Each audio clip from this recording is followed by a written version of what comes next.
Hey everyone, what's the crack? A lot going on in the world right now, Is there? Haven't especially noticed. especially Really? in my backyard. I got a lot going on. Well, not actually in my backyard. My backyard is good. I'm okay. I'm safe. For those that are wondering what the heck I'm even on about, the fires in LA are brewing right now. We're still right in the midst of that. So it's been a little crazy, but we aside from that, I'm good. I'm safe. We have a lot that we're going to talk about today. David, you want to kind of let us know what it is that's on the discussion Yeah, tonight? so we're going to be talking about the LA fires, its impact on Magic. The Magic Castle obviously is in LA, as long as like a lot of performers and stuff like that. So we'll be talking through that. We've got going to be talking about just the general topic of people who've been stealing of someone else's act, not like just taking inspiration, but like saying their act word for word, trick for trick. It's happened a few times now over the years. And the last thing we're going to be talking about the Magic tech support. So what's going on with Magic apps? What's reasonable to expect from support? What's you just being a dick? Do you know, it's like trying to get the balance up. So we're going to be going through all those topics today, Know where and you also, know where you are.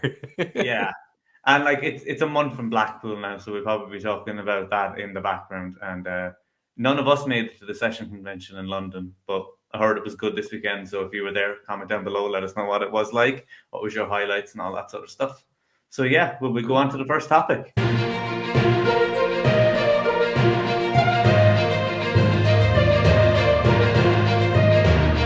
Yeah, so the fires in LA, for those that don't know, there was I don't know how many fires are even going right now, but at one point I want to say there was four or even five fires all going at once, and they were pretty massive fires.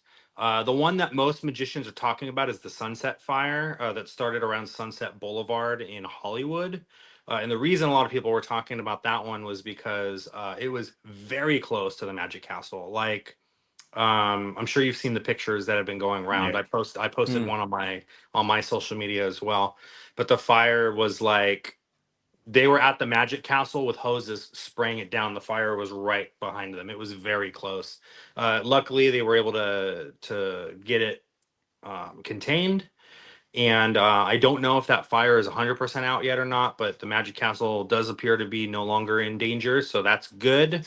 Having said that, now there are major fires all over Los Angeles, and to kind of put into perspective the scale, um, the fires are not just like little wildfires that burned a few houses down. These are citywide fires. Imagine um I don't know, I'm trying to put into perspective. Like imagine Manhattan, New York, the island that New York City sits on. The entire thing was just on fire and all of the buildings were destroyed. That's basically what Los Angeles is going through right now. Wow. So yeah, it's pretty bad. So having said that, a lot of magicians, people that we might even know that we're friends with on social media, or off of social media, have been affected by the fire. Some people worse than others. Some people injured. Some people just completely losing their homes and all of that stuff. So what I wanted to do is I just wanted to give a shout out to the Di Vernon Foundation. I'm gonna leave a link. We're gonna put a link in the description here Yeah. of this video where you guys can go to donate. Basically what the Di Vernon Foundation is a place where you can donate to a good cause that specifically is designed to help magicians in need. So in this case, a lot of the funding that's going to go to that is going to go to helping folks that were impacted by the fires in Los Angeles. But if you guys are just looking for somewhere that you guys can help and give back to those folks that were impacted by it, definitely look into the Di Vernon Foundation. And if you want, you're welcome to just donate to any foundation that's going to help the folks in LA anyway. I'm sure there's hundreds, if not more, different charity organizations that are working to donate and help out with all of that. I don't know how emergency response is abroad, but the United States is always very slow to roll out. I'm sure it's the same other parts of the world too. But the emergency response, as far as getting people the money that they need to just even buy the bare essentials, to buy toothpaste, deodorant, clothes, water, food. Fortunately, shelter is being provided for a lot of folks. But it's one of those situations, where it's like you have like 100 beds, like in a gymnasium somewhere, just to keep people out of the cold, because it's also really cold right now. And one of the major contributing factors to the fires has been how windy it is. So I actually dropped my wife off at LAX, Los Angeles Airport, last week, and this is when the fires were just starting, so none of us really knew how big of a deal it was. And I remember like, oh wow, there's like a fire over there, that's crazy. And I dropped her off at the airport, and on my way back home there was like a major traffic jam on one of the highways, so we kind of went the other way. And my daughter was in the back seat, and she's like, "Papa, is it raining?" I'm like, "No, honey, it's not raining. It's like the wind is just blowing all of the ash and dirt and everything into the car." Yeah. And it was, yeah, the winds were like crazy. It was blowing trees over. Like there were trees just lied down in the middle of the roadway. It was blowing roofs and shingles off the roofs of houses. So it was pretty bad. And to Yeah, add wind and insult. fire wind and fire is not a good combination, because you can think you can stop it traveling by land, but then when the ash is airborne and the embers are airborne, it's Oh, and very that's and, difficult to and that's stop it. why there's so many of them. Exactly why there's so many of them. And the fires are all over. It's not like there was a few fires in this little area. They were like all over Los Angeles, just because the winds are kicking stuff up and all of that. And then, like I said, to add insult to injury, a lot of people lost their fire insurance, their protection on their homes, like months before this happened. So a lot of people lost all their homes, and then they're not even going to get any kind of coverage on that. No. So, like I Yeah. said, I don't Don't want to get me go on started too on much about insurance. it. Yeah, I don't want to go too much on about it. But just to let you guys know, like the whole reason and I apologize. I'll let you guys get your 2 pence, and I promise. But the whole reason that I'm, going on about this so much is I just want people to know that this is a really big deal. And if you do have the ability to help out in any way that you can, even if it's just offering, a few dollars or whatever to the Divergent Foundation, I think that would be very helpful. But David, Steve, what are you guys' thoughts on all of this? Just seeing, like, all the footage and pictures and a lot of social media and stuff, it's unbelievable. Like it just looks like a war zone, or a natural, like a big huge natural disaster. It does look like, I know we hear here, oh, it's just some fires, whatever, but when you hear and then you see the kind of the gratitude, it's just huge. Like, it's massive. And yeah, Yeah, I it's like mean, fires. Mark was out there. It's that new sort of natural disaster, like not going to like climate change Yeah, and all that sort of stuff. But like we all know, like volcano, earthquake, tornado, but just wildfire in like dry climates. That's a natural disaster. Even if there's different things that can make it worse, from just the world we live in. yeah, yeah. Yeah, Last week it's I was at the Pendulum Summit in Dublin, and Sugar Ray Leonard was there, and they were talking about when they get back to Los Angeles, and they were worried because they didn't know where the fire was at that point, and all this kind of stuff. And the guy that's with him, who's his like security, but he's a Muay Thai world champion boxer called the One Arm Bandit, a guy called Baxter. He didn't know what his home was going to be like because the fire was quite close when he was in Dublin, and then when he got back, his home was gone. So I just saw some posts earlier today. So yeah, I mean, it's just awful, and it's not just your home, but it's all your, obviously, your possessions and your memories and everything else. So it's, obviously, if people are safe and they got out of their home, that's great. But when you lose everything, it's can't, a government check for a couple of $100 is not going to cut it. Like, Yeah, it is the memories thing that you always talk about. That thing, because even like people can look at celebrities and stuff and be like, oh, they can afford a new house, but like you can't replace the thing where you measured the height of your kids on the door frame and stuff.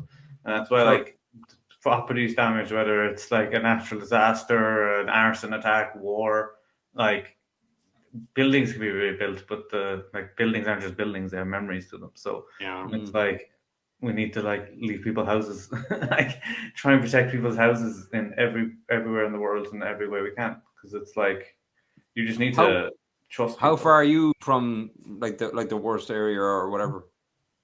Yeah, so I live in San Bernardino County, which I'm about 70 miles away from the nearest fire. So I'm Mm, okay. I yeah, mean, knock on every piece of wood you can find. yeah, We had massive fires out here in San Bernardino a few months ago. a couple that were very close to our home as well. So I can completely empathize with those that are scared, that live in LA, that haven't yet had to evacuate. That feeling of just being like, crap, man, we got to get our stuff packed. We got to figure out what we're going to take. We got to make sure that we got everything that we need just to be able to survive for the next like few days, because we don't know how long it's going to be. You know, you could be evacuated and put somewhere and you don't know how long it's going to be. Luckily for us, my mother-in-law lives not too far from us, but far enough that it was out of the way, so we at least had somewhere to go. But still, it's like, you know, you never know. And so yeah, it's pretty scary. But thank you for asking. Yeah, like I said, we're safe. We're far enough away from it that's not too much of a worry. Like worst case scenario, if it spreads, your poor wife and daughter will have to spend a weekend in Blackpool to be safe. And like, I know, and I don't know if there's isn't a that worst how that case works out? Like, could you imagine?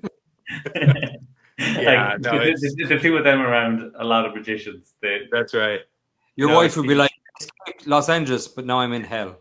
And this yeah, is- no, she would tell me, she'd be like, oh, so you're not just an asshole, it's all magicians. Okay, I get it. So, it's not just you. It's good to know that. It's a communal. magician Yeah. is the job, it's a personality type. That's Yeah. right. That's right. Yeah. So yeah, that's all I really have about the LA fires. But if you guys have any questions, comments, concerns, anything that you'd like to add, leave a comment in the comment section below. Oh, actually, one last thing too. This is kind of a silly thing. But if you have any magic that you're not using, old books, things that, you know, just collecting dust on your shelf on the shelves, if you're able to, I don't know if the Divernon Foundation is taking physical things, but if you're able to find some way to donate some of that stuff too. I saw a magician say something along the lines of like their whole magic collection was completely destroyed by the fire and they're going to try to rebuild it now.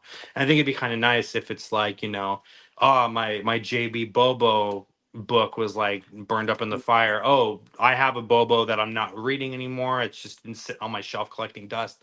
Let me give you my copy. You know, something silly like that Yeah, too. I think. it really can help, because I even saw it on Facebook the other day, or like a few weeks back, when Chris Congreve's car was stolen with his whole magic set. Like, Oh, he was yeah. geeking at the time, his whole magic thing was taken with the car.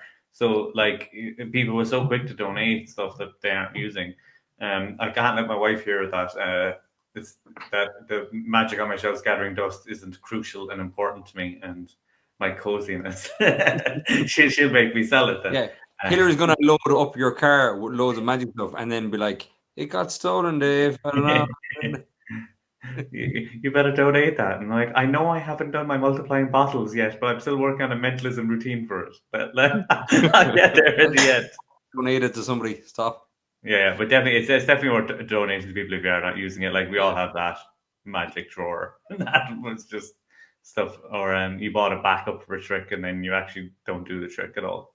You know, the usuals. But yeah, 100% definitely, awesome. and definitely talk to anyone who's been affected, and especially anyone who's lost someone as well, because I know the deaths have been rising over the last few days as well. So hopefully everyone stays safe, and we can get into better times ahead once the fires go out, and hopefully. And the weather is kind of crazy at the moment. Like, we've had like really cold temperatures of snow and ice, and so like, and across Europe as well. So yeah, it's in a bit of a high upheaval at the moment on all sides, you know. So yeah. And that's why in my day job I do renewable energy. Look at that. Yeah, I'm saving the world.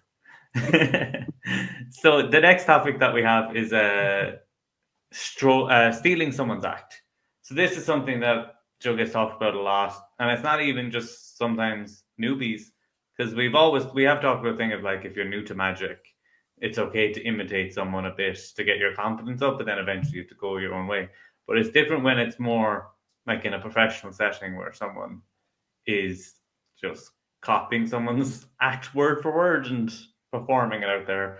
We've seen, like, one of the famous examples was someone who stole Pip's act and went out as a magic dragon and did the whole thing. So like, there's been some blatant stuff. There's been some like lesser known things, but you want to talk a bit more about this, Michael, as well?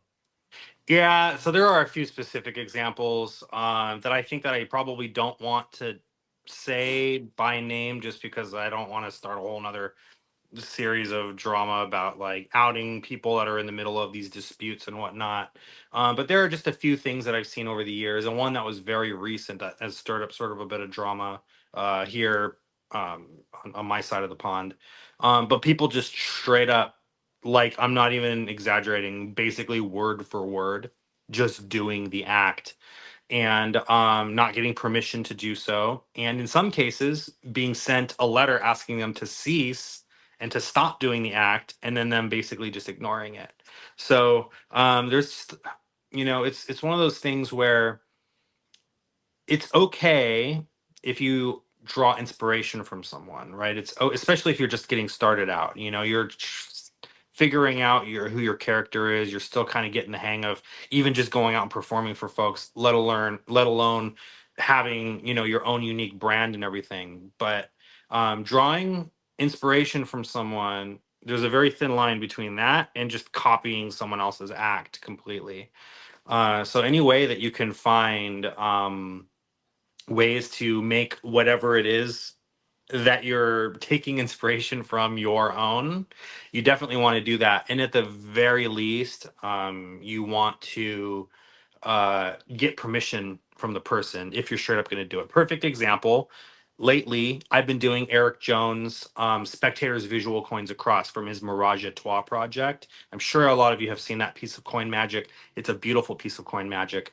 And I've been doing it in my act for a while now. And so I reached out to Eric and I'm like, hey, I just want to let you know I absolutely love this piece of coin magic. I've been doing it in my act. Would it be okay with you if I include it in my act when I perform at the Magic Castle? And he said, as long as I'm not there that week, I trust that you're going to do it justice. You're not going to expose it. You're not going to make it look like crap. Have at it, Haas. You have my full permission to do it. And he appreciated that I reached out and asked him for permission for that. So it's just one of those things where it's like, and even but even then I make it my own. I'm not doing it word for word, I'm not doing the Eric Jones isms, and all of that stuff. Good. You know what I mean? Like, That's what's been letting you down all these years, That's right. Yeah. And so, it's like, all you have to do is just, make it your own. And when in doubt, reach out and ask for permission from the creator, especially if it's something that you're going to do on TV. Or if you're going to do it at a famous venue like the Circle or the Castle or something like that. So. Or even a famous client or whatever, because it could spread. It could go viral massively. Yeah. Mm-hmm. Yeah. Definitely. I think it's that thing as well of like I don't know why I'd want to be doing something, especially like a word for word act where I'm doing the same jokes as another working performer. It's, like, there's one thing if the performer's in your area, but like, everyone's uploading their stuff to social media. You don't want someone to see you and go, oh, that was great, and then see a video of like someone 6 years ago on YouTube doing the exact same act, because they're not, like, if it's a modern thing, they might think, oh, that guy ripped you off, but like, yeah, you don't want that situation where they go, that off the cuff joke that you've rehearsed 20 times suddenly doesn't feel off the cuff anymore. You want to get your own personality in there and do that sort of stuff. And like, people release tricks, and there's a lot of tricks out there that are like, they're released with a very pared back presentation, and then when you see people performing it, they're doing the pared back presentation was included. Yeah. It's just to teach you how to do the trick. The actual performer released it probably does it in a lot more like elaborate way when they're performing it, because you don't want to give someone your scripting. I was reading the book, actually, the 1914's new book, This Is Absolutely Real. And in the book, when the writer's going through it, he was saying that like, he's only including scripting where scripting is necessary to the method. If it's not necessary to the method, like some of the equivoque or something, a little subtle thing here and there, he doesn't include it. He's like, you should be using your own script. And I think it's important that magic is taught a bit more like that, especially at the more advanced levels. Mm-hmm.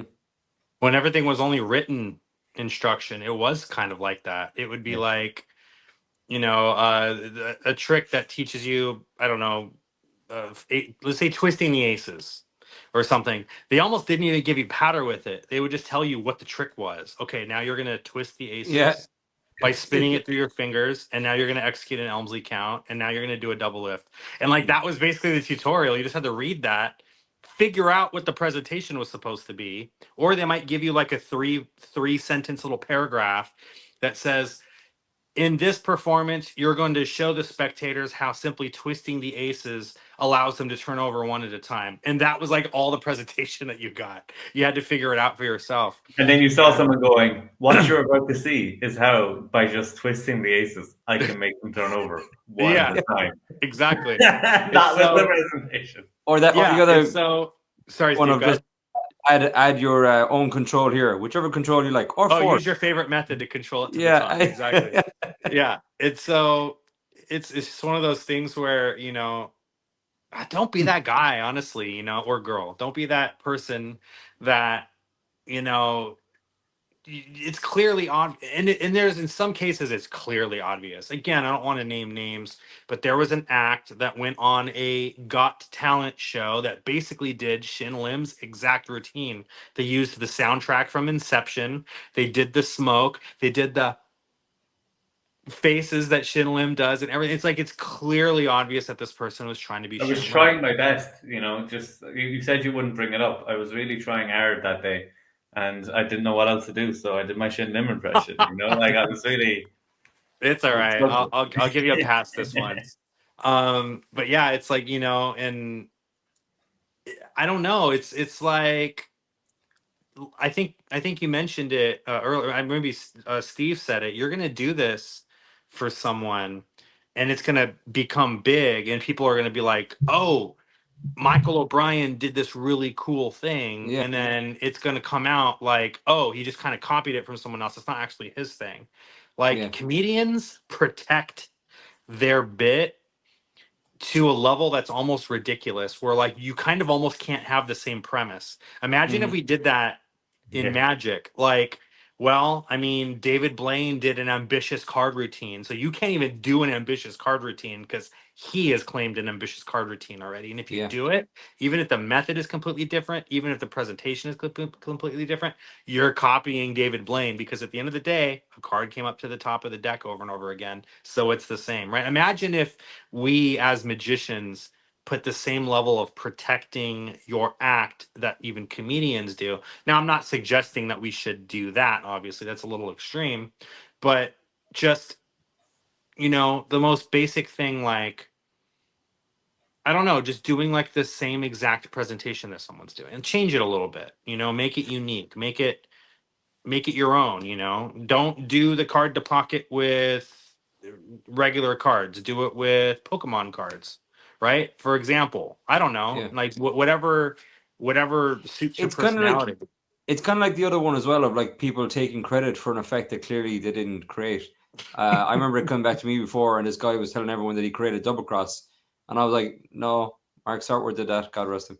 But you know, and I was talking to Mark around the time, and I'd asked him to get TV rights for it, and he was like, 4 magicians have ever asked me for TV rights, and you're one of them, and everyone else just does it on fucking TV. So, you know, and we had a good friendship just being like reaching out and just being like, can I use this on TV? Is that cool? Yeah, he knew that I had opportunities to be on TV, so he was like, yeah, that's fine, you know. But a lot of people would be like, oh no, you know, that one with the X appears in my hand. Yeah, I created that. That was me. I like being a bit open as well about that whole like magic world that exists for like people. Like, how'd you learn magic? And it's like, people sell secrets. You can buy secrets. That's how it works. And it's just, I don't say like you can buy a trick. I always say you can buy a secret. Because it just makes it sound more like Cloak and Daggers and mysterious. Then, like, I got this little plastic box and it broke in 2 minutes, so then I spent another 200 quid. But it's not as sad, but like, it's nice to credit people. I was just mentioning, like, there's lectures and there's like, you know, like conferences and stuff, and people are like, for magic, and I'm like, yeah, like lectures, like full on lectures, and they're like you study it, and I was like, yeah. They couldn't get their head around that. They were just like, you just do it, right? You know, and it's funny when you actually strip out that and you talk about the conventions and Magic Castle and Chris Angel opened that up a lot in Mind Freak, where he had his, I think that was like one of the first times I saw consultants being interviewed on the show. And he'd have like Banachek, he'd have Johnny Thompson, he'd have even Penn Teller popping in and talking about it and like showing them all sitting around the table, working out how they're going to do a trick. And then like other people like in Blaine specials, you see Azzy Wind and Daniel Garcia or Marcus Eddie Moore now. But like that wasn't a thing before. And it's kind of, people are now more open to the idea that like just because you see a magician, it's not just him working on stuff. It's a community working together to achieve the impossible. And by saying that, and then like even just going like, you want to do a trick that's like somebody else's trick, and you're like, I even saying to someone, like, I'd love to show you something. That the first time I saw this was a great Spanish magician called Juan Tamariz, and he did this. And Joe, you can like talk about that and like kind of enrich the world of magic to people, because enough people see bad magic, so actually getting other people's names out there that we know and are like superstars. Like we saw, like Juan Tamariz was at a Dublin convention years ago, and he walked in the room, and everyone was like, you'd swear it was Tom Cruise walked in or something. You know, everyone was losing it. But it's like trying to get those names out to the public. If we talk about it, musicians do it. They're like, oh, there was this great singer-songwriter who I saw in the pub called blah blah blah, and he did this song, and it was really cool. So like, yeah, I think we should be more open that like other magicians have created stuff. Just for the crack. Too. Just for the crack of that time when that guy was like, oh, I created double cross. He had said it to a promoter, and I was like, he didn't create that. Let me show you the video and the trailer. There we go. There we go. And then I was like, oh look, there's Dynamo doing it. Oh look, there's fucking everyone doing it. Yeah, isn't it like the fastest way to like just ruin your reputation to just 100%. 100%. Yeah. And magic's small world, so like if you steal someone's act, everyone's going to know. Yeah. Like there's not a lot of us out there, so we should be more supportive of each other than trying to rip each other up. And it's funny that you mentioned that. I not just in the magic community, but clients that book entertainment. Maybe not someone that is like booking their magician for the first time, but clients that like every year they have a magician. Every year they know that they need to get entertainment for multiple events. Like they talk, and I have a client that she's become a very close client. She books me for basically everything. And she came straight up to me and was like, just so you know, another magician is trying to like snipe your location here. And I told him already that we already have a magician, and they were basically like, well, I'll do it for cheaper or whatever he's quoting, I'll do it for less. And she was like, I didn't like how that felt. It just felt icky. And she told me the person's name, and I was like, yeah, that makes sense. That person has a reputation for being a very shady person, and that's why they charge $250 for, like a 2-hour walk around at like a corporate, because they're just so desperate to get the work instead of focusing on their act, making themselves unique, making their magic stand out, all of this stuff. They're focusing on, how can I get these deals in like the most underhanded ways possible? And it's like, just don't be that guy. Just stand out, be yourself, and people will want to book you. People will want to invite you to their events. Even if you're not a professional magician, people will want to get to know who you are and what it is that you have to bring to the table. They don't want to see David Blaine and Chris Angel and Penn Teller all in one act because you just like decided that you wanted to do their tricks, so yeah, you're absolutely right about that. The magic community we do speak because we are a tight community, but outside of that bubble, you have that extra layer of the close community outside of magic that works with us. They all talk too, and either good or bad. They're either going to be like, oh, I would absolutely 100% recommend Steve because he's an amazing magician. I've worked with him on this event. Yeah, you 100% want to get in contact with him. But David, on the other hand, he's a bit of a cunt. You don't want to work with him. So, because he's bald. But to be fair, it's like Steve's tactic is, oh, you got another magician there? Yeah, I'm better, so I'll charge you double. Oh, you better like cancel some other entertainment. Yeah. No, you are right though. What I find funny about it as well is you can often see times where, for example, Gregory Wilson is very character driven kind of a guy, but then you see a guy who's definitely not Gregory Wilson trying to be Gregory Wilson, and we know. Why the fuck is that guy trying to be Gregory Wilson? He doesn't have the background. He doesn't have, the aesthetic or the look or the feel or the style or anything. But he feels like that's the way, you know what I mean? It'd be like if you were trying to like steal like Dan Sparry, let's say. You want to be Dan Sparry. So you do all the makeup and you do all the stuff and you go on to like a thing. We're like, oh no, we had a guy just like this and he was really good and he was Dan Sparry. Do you know what I mean? Like how are you going to It's like the Temu version. Yeah. We don't want the Temu version. We want the real thing. Which inspire you, please? But but like, how does their patter? If you steal line for line, how can their patter work in your act? It just, I can't see it working. It just seems obvious, Yeah, it's even like we have Irish accents, so we say stuff certain ways. If we tried to do Gregory Wilson word for word, it would just make no sense. Yeah. And then like if somebody else who wasn't Irish tried to speak like we do, and like we can, like it's probably like me and Steve can get away cursing while performing more than other people because what the fuck? I mean, that's my go-to for like a sneak thief. Oh look, what the fuck is that? They're like, I can't see Dan Sparrow doing that. Yeah. You're absolutely there's right. even things like I was doing a wedding recently, and like you judge it, like you wouldn't be swearing to the grandmother with the giant crucifix down her neck, like. But when you're yo bitch, like if you're doing like a triumph routine, and you can be like, when the cards all make space up, space down, you're like, now in the business we have a technical term for this, it's a shit show, and it's like. Nobody else is going to say it's a shit show, but I'm going to say it's a shit show. Other people might say like, "Oh, we've technical term, it's a mess, so it's a disaster, or it's a thing." But like, or like, I might go, "It's a fucking mess." And it's just like you gotta understand who you are, and that's how I'd speak normally. I swear all the time, but that's just because I'm Irish. It's it's punctuation. And it's not ideal.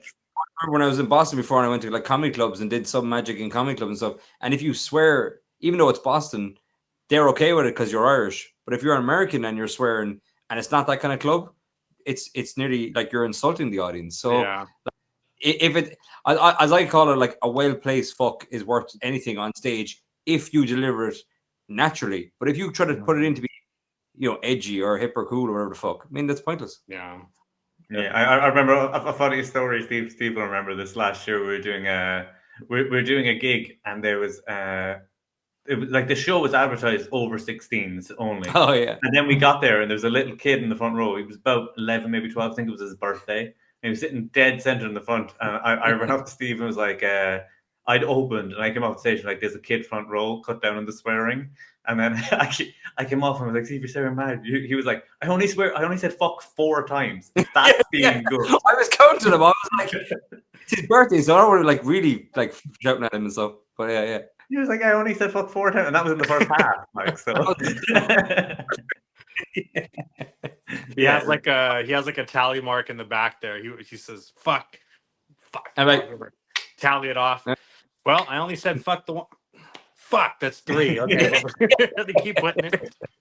Yeah, you gotta be yourself. Fuck left. Yeah, but that's the thing is that like if Steve tried to perform, or if I tried to perform super clean, like you can do it at a corporate or something, but at the corporate you slip in the 1 because at the right time, like maybe magician trouble or something like that, it works well. But it's like even then when you're doing the corporate, you don't feel as much yourself. And that's where you're performing as a job rather than performing as yourself. Like it was in the briefing for the summit because it was like 2,000 people here, and it was all like corporate, And I said it to the guy, I was like, "Is it okay, if 1 or 2 slip or whatever, or if it's in context?" And they were like, "Yeah," because there was a guy on who was like an ex-SAS guy, and he was like, "I kicked in the door and I shot everyone. I fucking and I was like, "Fucking brilliant, let's go," What did you say at the gig when there was people at the bar who wouldn't stop talking throughout your show? You told them to shut the fuck up. If you're gonna shut the fuck up, that's great. Thank you. Yeah, I said thank you. Yeah, I said thank you. Can you please shut the fuck up? Thank you. I was like, yeah, if everyone could buy the bar could just shut the fuck up, that'd be awesome. Thanks very much. Speaking of which, how many fucks are you allowed before YouTube demonetizes your video, by the way? Let's find out. That was the one. Yeah, it's over. I saw my camera the other day had a thing up, and he was like, "I just want to check out Facebook's new algorithms," and he was just like, "Fuck." It was still there. That situation of like stealing someone's act. That is the thing that you're not going to be able to perform someone else's act if it's not you who you are. It's that thing that we talked about before. I can imagine like trying to be another performer like perfectly, would nearly be impossible. Because even if you script for yourself, you can ad lib. But if you want to steal someone's act, you've got to go line for line, mannerism for mannerism. Like it's what an actor does. It's not what a magician does. There was a good time where a lot of people were doing the Amazing Jonathan's bit, you know, like all of Oh it. yeah. And it's like he almost created his own genre. I mean, obviously, comedy magic isn't something that only he does. There's a lot of, you know, comedy magicians that the magic that they do in their act isn't even really the goal. Like, they're not even trying to fool you. It's just like, it's like a Yeah. throwaway gag, right? Yeah. But like his whole approach to it was very like irreverent to like the guests, like the people in the audience. He would say like, if you don't want to fucking be here, here's the door, you can leave. Like but people were laughing their asses off, and he could Yeah. get away with that because they get it. That's what they're going to see. That's what they paid money for. Yeah. That's who he is. That's his show. So when they turn up, you know, at, you know, this backyard barbecue thing that, you know, someone hired you to come and like entertain their guests, and you start doing that, people are gonna be like, who the fuck is this guy? Who invited this guy? Did you hire him? Wait, you're paying him to be here? You know, it's like you have to. I think David, you said it. You have to kind of know your audience, or maybe Steve said it. I apologize. You have to kind of know It your was smart, audience. I said it. What's that? It was smart, so I said it. Oh, okay, there you Take go. the credit. I'll give this one. I called him a cunt earlier, so I'll give this one to David. It was literally conversation.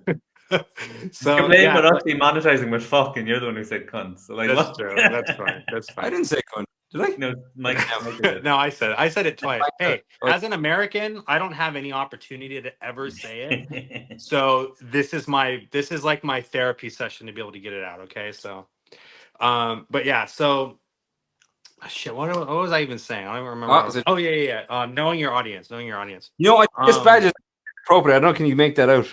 Hang on, it's a bit bright. Is it? I can't see it. Oh. Something now. No? No, I can't see it. Can you see Well, it? that's good for the demonetization, so we can't read it. Yeah, they love that. So yeah, just this is my last point, and then we can move on to the last one. But yeah, just like knowing your audience and being comfortable with them is one thing, right? If you're gonna ad lib and this and that, but you have to have a solid background. It's like if you're gonna watch a film, and the director, they need to do world building is what they call it, right? They are going to immerse you in this world. You got to build the world first. You got to understand how it works, right? If something just starts floating behind someone, you know, just like it's just levitating there, and you're watching like I don't know, like an action film, people, what the hell is going on? Why is that thing just floating? But if you're watching a fantasy film like Harry Potter or something, oh yeah, the thing's floating. Like that makes sense. We've already established in this film that shit happens. It's like kind of crazy. The freaking frog that he wanted to eat, the chocolate frog, it's a real frog now and it's moving around. Like that stuff doesn't surprise you because you know that it makes sense in the film. So when you're putting your act together, you got to kind of have that, right? Like if I'm a huge fan of Shutagawa and David Stone and Eric Jones, right? I can't take all three of their personalities and be like, those are my personalities. I can't come out and try to be, you know, like the sort of like suave ladies man style character that David Stone has with a Japanese sounding accent with, you know, I don't know. It could even be worse than like if you mix it up. Like if you were going like, oh, I really like Shutagawa, and then I really like David Stone, and then I really like Dan Sperry, and like you open your act and you come out and maybe do a silent piece like Shutagawa, and then suddenly you're very still, very poised, and then suddenly you're jumping around, energetic like a Jay Sankey type thing, and then you're like, oh now my next bit I just need to cover myself with the face paint because I need that for the Dan Sperry bit, and you're just like. People are going to like a multiple personality magician. And it might be a great idea to try out, but for the most part, that's not going to work. Yeah, but it's like some tricks just don't work for certain acts. Like they just don't. You know what I mean? And you know, even recently I saw someone stick a trick in that was in one of my shows recently, mentioning no names. But they just literally, not word for word, but just hammered the trick into their act because they thought, okay, that'll work, and it does work. It's a good trick, but I don't think it fits, you know. But that's my opinion. But like some tricks just don't they don't suit you or they don't fit. And yeah, like you said, like David Stone's stuff is all kind of suave and very French and very, that's his style. But he's not pretending to be French. He's French. You know what I mean? So like, Exactly. it's not a big chore for him to be French. He's French. So wait till his lecture, he's going to come out now with a posh English accent and be like, "I've had you for years." yeah. Well, yeah.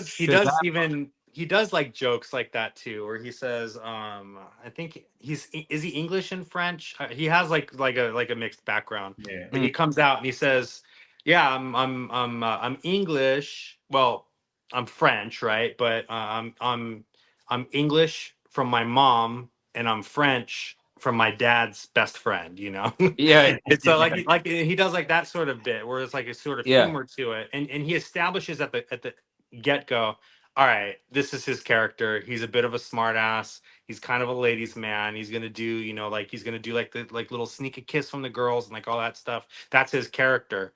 And then if you were to go from that to being a very serious mentalist halfway through, you know, it's like the it's Okay, so everyone jarring.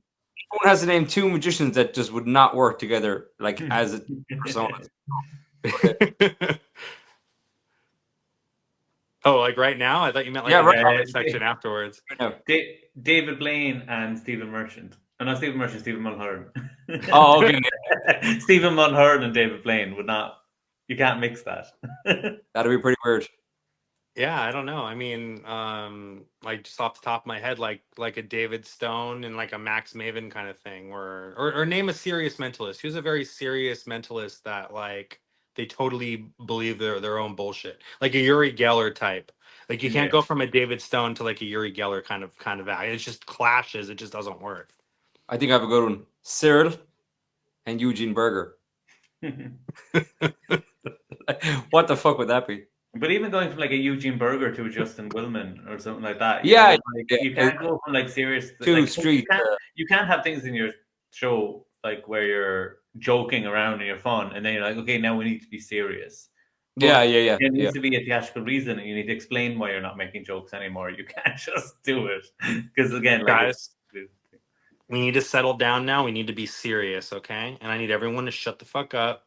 The reason I need you to be serious is because the guy I learned this trick from was serious, all right? Yeah. You guys... On my paint, you're like, okay, I'm doing this now. Yeah. Hold on, let me go put on my dragon costume real quick. I'll be right back. Yeah. The next thing I do is really difficult. So if I will need I will need absolute silence. I will need absolute silence to accomplish this trick. So if everyone can keep quiet, I need absolute silence because otherwise I can't remember the script in the book. Thank you so much. It could be a funny thing at a convention though, if you were to like do a couple of acts of that and you could have someone shouting off the wings, but like, no, not that box. The box that says Jay Sankey or the box. Put on like a ball thing and be like over, but you have to be a really good, you know, like kind of a comedian to pull off all the characters. You have to sort of be known for doing impressions, I feel like, to make that work. The one man gala show. Only magicians would know, so you could only do it in Blackpool because everyone would be like, "Who the fuck is Jay Sankey? Who the fuck is whatever?" That would be so funny, just showing up to a magic convention, be like, or go on to like Britain's or Americans Got Talent and be like, I'm a magician. I think we once, right? Yeah, and be like, they're all really good. I swear to God, but you got to Google them later on. You're not gonna know who any of these people are, but I promise my impersonation is spot on. Spot on. I mean, no one knows who they are, but you're going to think Magic Cafe is going to love this. Magic Cafe is going to love this. That one guy who's wanking with his feet. But if you were to do that though, in that way, you'd have to explain each one before you do it. So you have to show like real footage. Look, this is the guy. Now watch, this is me. You know, it would never work. Yeah, I think we've really covered the topic of stealing someone's act. Don't steal anyone's act. 15 minutes about fires, 30 minutes about stealing someone's act. Let's do a 5-6 minute segment now about technology. So the last topic that we had was magic tech support, is what it's called. And it's basically inspired by Inject went down, it came back up, then it went down again, and kind of what's sort of reasonable to expect from Magic apps and that support, because it is a new area in Magic that is growing rapidly and more stuff's coming out. And then also from a sort of how to interact in this world with people as well, because it's very easy to overstep the line with these sort of things with people doing releases. And sometimes people forget that just because it's a Magic app, it's still just a Magic release, the same as other Magic releases. So for a bit of background, if people don't know, the Eject app went down. It was on, it's hosted by Google App Engine. So it's one of Google hostings for apps that went down, they blocked the Eject app. Then Craic and his team are working really hard to try and get it back up. I'm also working on a backup plan in case it wasn't allowed to come up, so they can move it somewhere else to get it sorted that way. Then it came back up. Everything looked good for a few days, and then they took it down again. So they are currently trying to figure out, last I checked, if they can get it unblocked again, while also still working on the backup plan to be able to have it anyway. So it will be back, just when and where hosted in the background, which nobody really cares about, will be the thing. But sometimes people think, oh, just move it somewhere else. But sometimes there are technical challenges that, like, there are some things that just you have access to them because you're hosting them in a certain area that you don't have as easy access to, or you'd have to do some recoding if you host it somewhere else. So there is some technical stuff there. But I think it's just interesting with Penguin released their first Magic app for a while, or the first big one. They had a little play ones, really. They weren't that serious compared to this new one called Screen Test that came out by Judah, which is it's a great app for those who have it.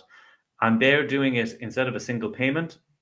You pay $20 a year and you can cancel whenever you want. So if you bought it and performed it and then forgot about it and you're like, oh, it's been 7 gigs and I haven't actually used that yet, you can just cancel and not renew it. So you only have to pay 20 quid, which is a nice model, because that way they get a lot of support, and that Facebook group is super active, and Judah is making loads of updates to the app. If anyone who's a suggestion, he's like, cool, we'll give it a go, let's get it going. And it can get quite collaborative. But I think it was interesting to talk about, like, what's reasonable to expect from sort of how long an app should be supported for, how long, and then also this thing of asking for new features that weren't in the original product that got released, I think is another interesting thing.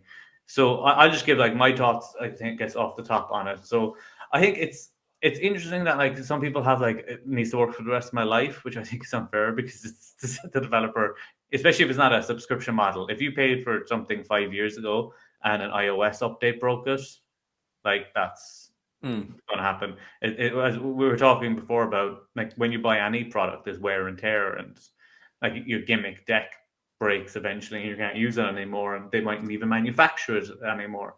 Like, I had to I lost my Deadlock by Michael Murray. It's out of stock everywhere. You can't buy a new one. Luckily, I got one secondhand. But, like, it's not like, oh my god, my Deadlock is broken, you need to send me a new one because I bought one. You know, it's like, but with Magic apps, it's somehow seen that I've bought it, so it should work forever. But again, you don't want a situation where I bought it today and it's broken tomorrow, sort of situation. So I think it's kind of interesting with, like, general electronics. Like, if I bought the Anverdi die as a product and that broke within 6 weeks, I'd be fairly pissed off and wanting a refund or replacement. So I think it's like what's acceptable for physical tech products should be kind of where we draw the line on the app sort of situation, and especially if it's something outside of people's control. Like, if something if shortcuts just change and all the shortcut apps that people have released stop working, if there's an iOS update that breaks stuff or an Android update that breaks stuff, that's not the developer's fault. They might try and fix it, but they might go, I haven't sold one of these in 3 years, so it's done. Like, it's just it's out of stock. So I think, and then it's like sometimes people put comments in being like, what the hell, this app is broken, fuck's sake, what are you doing? And you're just like calm the fuck down. I was reading some of the comments and I was like, I know all these pricks like do it once every now and again in a pub. You're not even magicians. Fuck off. I don't have the app. I don't use the app, and I wasn't involved in it, but I was there with my popcorn going, these wankers don't even do magic. I was like, this is great. Yeah, 100%. Because you even see it there's sometimes you be reading the comments and you're like, Jesus, like you're talking to a person, like stop. It's this thing of like, hey, what the hell? When I do this, it doesn't work. Or just like, no, hey, hope you're doing like as if you're writing an email. Like if I was writing a support ticket, I'd be like, hey, I'm having an issue with this. I've looked at, thanks so much. I wouldn't just be like, but website's broken. Send. Yeah, You have to be polite. broken. Send. Yeah, because like I've got a few Magic apps, and I know other people have Magic apps, and they're people like, "Oh, are you going to release it?" And you're like, "No, because I'm not supporting it. Like, Yeah, I'm yeah. not going to be there when, like, number one, people who aren't good at technology, buying technology and struggling. Like, it's like step one, take a screenshot. And they're like, how do I take a screenshot? I don't know. It's your phone. Like, it's different on every phone. Like, Google it. Yeah. Like, what's going on here? How do you Google it? Yeah. How would you Google it? That's when the slap comes. I think for me the scariest part of the whole thing was when Inject went down. The number of comments I read from people that were like, "I don't know what the fuck to do. My whole act is gone now." Like, Yeah. you had to have known that this day was coming at some point. Like, what were you going to do 20 years from now when, I don't know, Apple gets bought out by some other company and they don't even, like iPhones don't exist anymore. It's something else now. Like, and I You have this need an iPhone internet app. connection. What if you like? I know at least in Ireland. I don't know about other places, but like in most hotel function halls, you Mm. cannot get Wi-Fi because there's too many phones in there, and they're all fighting for it. Yeah, So and you're you're a like, lot of oh, phones. I don't have any else to do. I don't use any piece of technology that I don't have a backup if it doesn't work. Like I have an inverted dice. If I don't get a read on that, I'm doing a different trick with the dice that they've rolled. If you if you don't get a read from them very dice through table. Good luck and thanks. Yeah, 100%. You've got to be able to like Yeah, you need a backup for of something. course. Just go Yeah. to one ahead. Google something. Shit, I didn't get the How do I notification. one ahead? Yeah, just Google. But this If this you can't do one ahead, leave. you're dealing with. People want the lazy option. I'm not a purist in a magic sense, but if you can't do it and then make it better with the app or the gimmick, then you don't do it all. Like, but if you can do the trick and you can make it better by using the gimmick, 100% do it. Or if it's a climax to it or whatever, use the gimmick. But if you can't do a variation of it without the gimmick or on the fly, just don't have it interact. But then if you're a guy down the pub doing one trick a fucking year, go fuck yourself. It's like my digital force bag is broken. What do I do? Have you heard of a force bag? What? I don't understand. Yeah. There's no phone. It's just, Yeah, it's just, no. it's a It's bag. a bag. It's a bag. No, it's a- Do I put a well, phone it in might the be bag? two bags, but we won't go into it. Yeah. Yeah, Don't it's be revealing stuff. to answer the original question about what's a reasonable amount of time. I don't know if there's a general reasonable amount of time. I would say, I mean, if you put a product out and within that year it's obsolete already, yeah, that kind of sucks. Do you owe people a refund? I don't know about that. Um, do people have the right to 1 or 2 star review your product? I mean, Yeah. yeah, if I put out a product that like within 6 7 months is obsolete now and they paid good money for it, like I get it. But on the opposite side of that too, like you guys mentioned, Inject has been out for like what, 6 7 years? How long has it been on the market for? Yeah, At at least. least. Yeah. At least. Right.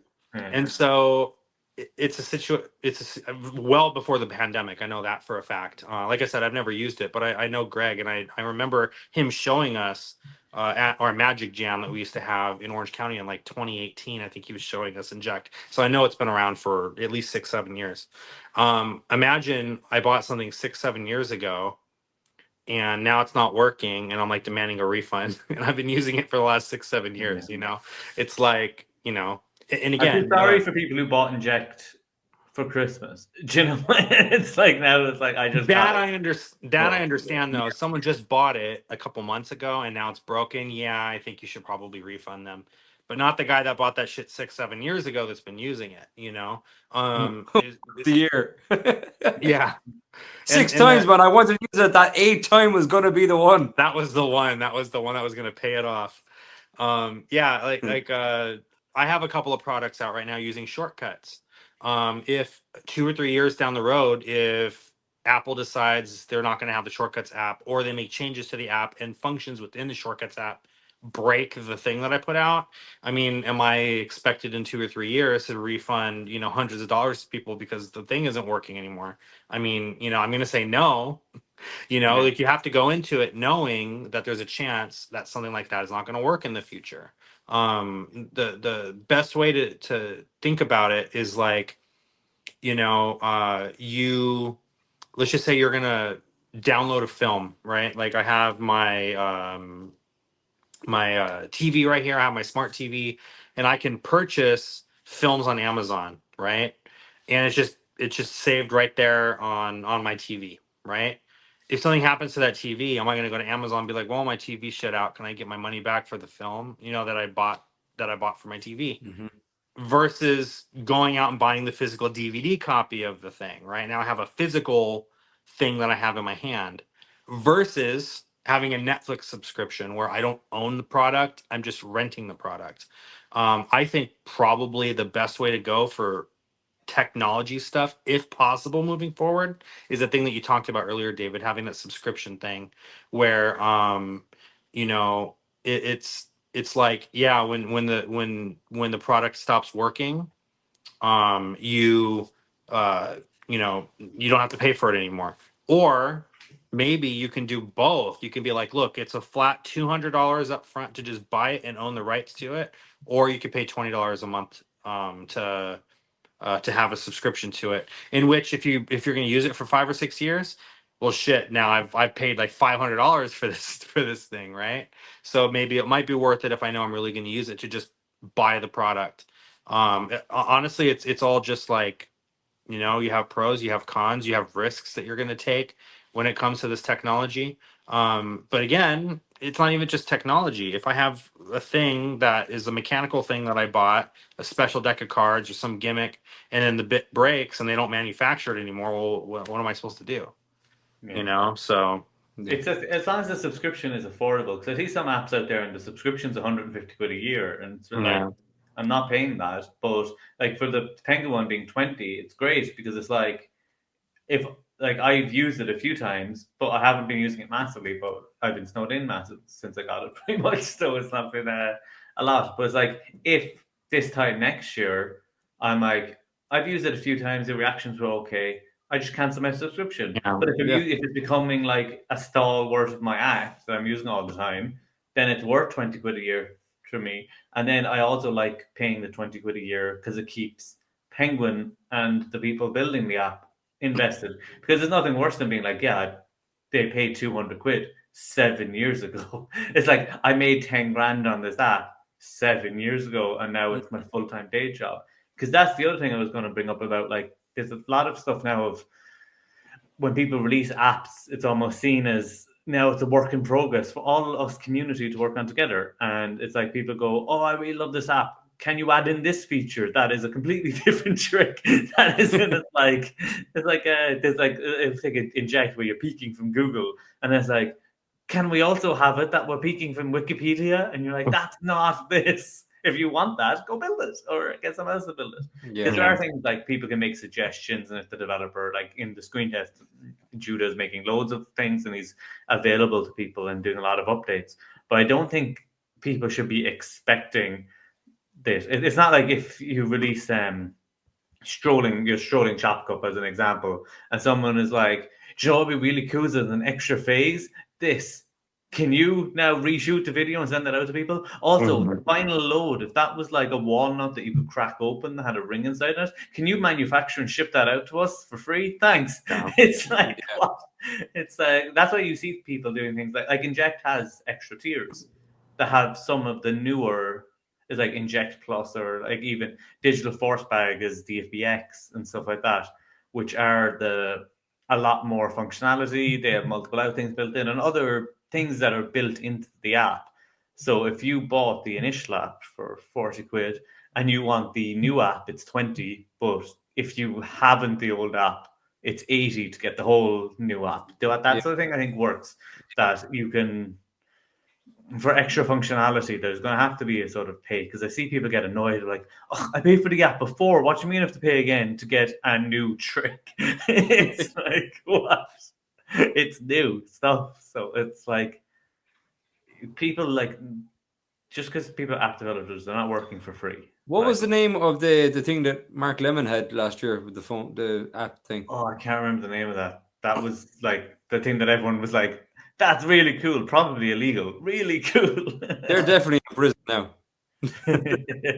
But yeah, like yeah, that those things are massive. So Yeah. it's like, and that's where like magic apps are getting very like multifunctional. Like there's no such thing as I talked to Jake Keane, I did talk to him earlier today about apps and stuff, and he's got some great ones on his Patreon for anyone who is not there. Definitely look it up, and they're just like single trick apps, and they're like web apps and stuff like that, where it's like it's just like a lock screen app that does one thing and that's all it does, and it does it really well. Those are the sort of things that happen because it's like all the apps now are trying to be like Inject has about 20 different tricks you can do with it, which is just a huge amount of maintenance then obviously that's needed because the code base is getting so big. But when it's a small simple app, it's a lot easier to control, and then you can sell it for a tenner. And if people aren't that invested, if it breaks. That's the thing, though, too. A lot of people don't want, and when I say people, I mean creators, don't want to invest a lot of time and energy into the tenor. They were like, I would rather go all the way in and develop this massive thing and charge 150 pounds for it than to get a tenor off someone and sell maybe 30 of them and not really make, not really make my This money thing is back. like you get that 150 quid, but that is now your full-time job. Keeping that monster online. Because Yeah. that's the situation. Is like I work as a manager of a software development team. I was a software development person for years. People are like, oh, it's just like it's coded and it's stable and you leave it. Nothing is stable. Everything has bugs. Everything is always being updated. You're hosting on a server, you get an email being, we're upgrading our servers. Your thing's going to be down for 4 hours. You're like, oh crap. And then And you're like, oh, I'm in the middle of my gig. What do I do? yeah, My whole act. I yeah, charge my client $3,000 for this gig now, and I can't do it because the thing like is one of the things updating. that one of the good updates that was done to screen test that I think it was a good thing that they did, and I do think it was needed and might have been something that could have been in the initial release, was it uses ChatGPT or OpenAI to do some of the work. So it's using that AI, but ChatGPT went down for 4 hours or something. Like there was an outage. A lot of Microsoft stuff went down, and including that. So it was struggle. So then the app stopped working, but now it's got a fail safe that it's not as the text that people see isn't as good as it would be if it was using the AI, but it's better than your app coming up. Like You know, you it'd be go great. to the website and it You know, if doesn't. you flipped of the app and it was just crashed or whatever, instead of like it just being crashed, it should just come up like learn a bit of Switch, you bitch. If you control the error message, the app wouldn't be down. That's the problem. In my app, it would. Shout out every website. But yeah, that's the thing is Yeah. that like it's even like in technology when technology is relying on other technology, you need a backup for that. And then so it's like the app has a backup for when the AI is not working to not use AI. You need to have a backup for when the website's not working that goes through it as well. Because you like I have a backup for everything, even if it's not technology. Like I'm never going in being like, oh, I'm going to do a pass, and it's like, what if they see the pass? Well, then I do something else. What if they see like you've got to be able to have backups for stuff because it never goes perfectly. Or even just props. You never turn up to a deck with one, or never turn up to a gig with one deck of cards because you're going to be performing, and then of course there's going to be that drunk guy that spills beer on your cards or something, and now you're like, well, I guess I'm going home. I don't have anything else to show you guys. I can just go to my box. I can go get another deck of cards real quick. And you're like, and my inject isn't working. I'm fucked. Oh no. Yeah, it's like that's just like having a little You're bag like, there with you, and it's like, or other tricks. It's like, oh, my deck of cards is screwed. I guess I'm doing billet work, or I'm doing coin work for everyone else, or I'll use my evoke deck, or I'll use my Pokemon cards, or I'll use whatever you. It's you have to have other options. yeah. What can go wrong will go wrong. What I have learned though from this whole conversation that I had with you guys today is I need to have my final load, my chalk cup be a walnut with the spectator's ring in it. Now that sounds Definitely. like an A amazing hinged walnut. That's That is a shaped walnut. with the That's exactly what that sounds like. That'll work great. So that's I don't all know who. magic news. I actually think this is our longest episode yet. that's good. That's gonna be great for the ad revenue though, for sure. Yeah, they're gonna love it, especially with all the family friendly conversations. That's true. Yeah, David, you're gonna have to go through and censor all of that now. You can just mute me from the start. Fuck it. It's not that late. What is it, like 10 o'clock? You still got a couple hours. It's only 9:10. I'll have a load of I'll just put a beep at the very start, the whole way through the end, just for a brief Just have break. censor for bars the- across our mouths the whole time. Yeah. It's the it's now every magic podcast is just full of swearing. So what are we gonna do? It's who we are. But yeah, that's all the news we have. I think the next one we're coming up on. We might do one maybe at the start of February, and then we'll probably do something at Blackpool. Steve won't be there. Oh, but we can do one anyway. And we'll get Bring a little like a little with the stick with the mask, and every time Steve has something to say, I'll just like throw it up real quick and 100%. I think I have one of Steve's old posters, like just in his little hat. I'll take this hat off. I'll put the black cap on. Yeah. Done. Just cut a little slit out of the picture and just stick your tongue out. It's like That'll do.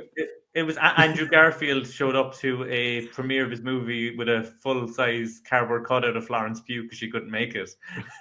He just carried a full-size cutout of Florence Pugh around the red carpet. So I'll just have to get that done. Yeah, we got time. We still got what? You got time. 3 weeks? Yeah. 3-4 weeks? Will it need its own plane seat though? That's the problem. 100% it will. I'm not flying the economy. Put that mask in first class, for fuck's sake. 100%. We get it going. But yeah, thanks everyone if you did watch all the way through. We appreciate it. And I guess we'll be back again next month with more of What is the Crack. Stay safe. Talk to you soon. Stay safe.